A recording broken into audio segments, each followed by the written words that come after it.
Human rights groups now reporting Iranian courts have sentenced 4 more people to death over January's protests in Iran, including the first woman set for execution.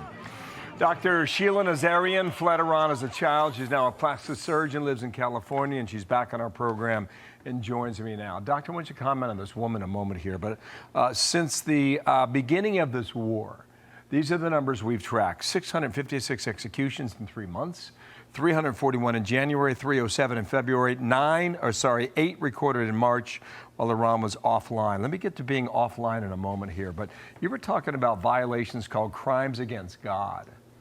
And when a woman is executed in Iran, the details you provide are harrowing. Is this going to happen? Bill, Bill, in Iran, just to let your audience know, they believe this regime, these Islamists, they believe that if a woman is killed and she's a virgin, she goes to heaven. So what they do is they will gang rape her before they execute her.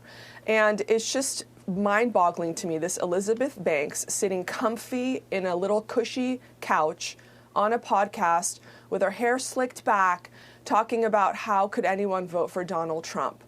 Well, you know, Kamala Harris posted on X yesterday that this is a war of choice, and Donald Trump is the only one helping these people in Iran.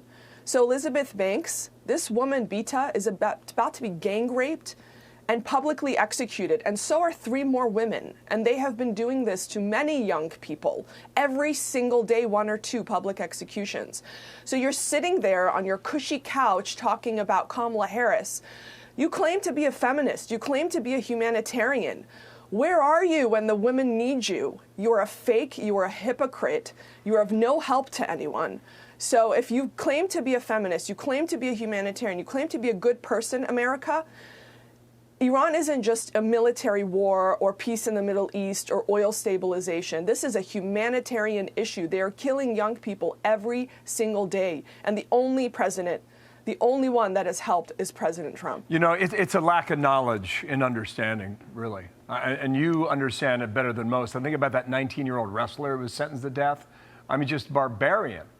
But when I hear you talk about this, you talk about this as a humanitarian issue. Because you're thinking about 92 million people who have been subjected to this government for almost 50 years, Doctor. Yeah, the reason why my family escaped Iran on the back of a pickup truck while the Iranian border police was shooting at us to not escape is because they put my father on a kill list because he was the chief medical officer, a physician affiliated with the Shah's hospital. Okay? I'm so grateful that my family got me out of Iran, me and my sister. They had 2 daughters. They could see this is no future for a girl in Iran. And imagine there are millions of people in Iran who knew westernization, who knew freedom 47 years ago, and they lost it because the useful idiots on college campuses, the leftists on college campuses, joined hands with the Islamists, which is exactly what's happening here. They're using the exact same playbook, the exact same propaganda. And they would say things like, why is the Shah living in a castle while there's homeless people on the street? There's no equity here.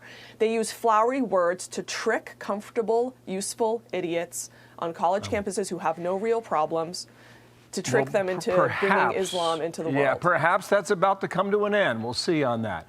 Quickly on this, New York Times, even as most Iranians remain cut off from the world, many officials and a limited cadre of Iranian elites have been granted an open connection through what critics call whitelisting. So we think, like, for 48 days, the internet has been basically out. Are you getting information from inside Iran that we have not been able to track down? The only things that I'm hearing from Iran is that they don't want the bombs to stop. They are more afraid of this regime than they are of the targeted attacks that Israel and America are doing. Doctor, thanks for coming on. Remember, we thought they were going to go to the street, but when you're faced with an execution in public, it can make you think differently. Dr. Sheila Nazarian, thanks for coming back from California. Thanks. Thank you.